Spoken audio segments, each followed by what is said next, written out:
You can't live intentionally for God until you deal with the distractions that keep you from God. Now, I get it. As we read a passage like this from the Old Testament about false gods and statues and idols, I get it. We think, well, yeah, but that's not what we struggle with today. I mean, I don't know anybody that bows down and worships a statue. We don't struggle with that today. But I'm here to say, idolatry was a problem in the Bible, and it's still a problem today. In fact, I dare say idolatry was the biggest sin issue in the Bible, and it's still the biggest sin issue problem today. Because an idol isn't just a statue, a physical statue you bow down and worship. An idol is anything or anyone that serves as God's competition. Anyone or anything that serves as God's competition. And I dare say that God probably has more competition today than he ever has. I mean, we may not bow down and worship statues or carry little statues around with us as good luck charms or anything like that take up our attention, but we do carry these things around a lot, don't we? These little screens. I dare say we probably spend more time with our screens than we do with anything or anyone else, don't we? These things control us at times.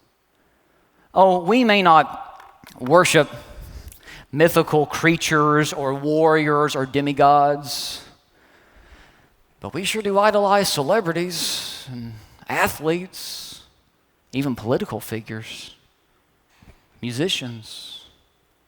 Oh, we may not participate in temple prostitution like they were doing before the reign of Josiah, but don't we chase after unhealthy sexual practices as a god? Yeah, you bet we do. And for that matter, we may not worship kings as gods, but we put way too much hope sometimes in human political parties and agendas. And we forget who's really on the throne, who's really king. I think God has more competition today than he ever has. And you name it, whether it's the God of cultural pressure or the God of popular opinion or the God of success or sports or accomplishments, the God of romantic relationships, the God of money, the God of stuff, you name it, God has a whole lot of competition. You can't move from inaction to action without first taking responsibility for your inaction.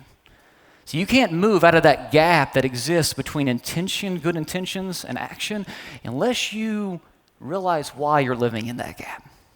Unless you own and take responsibility for your inaction.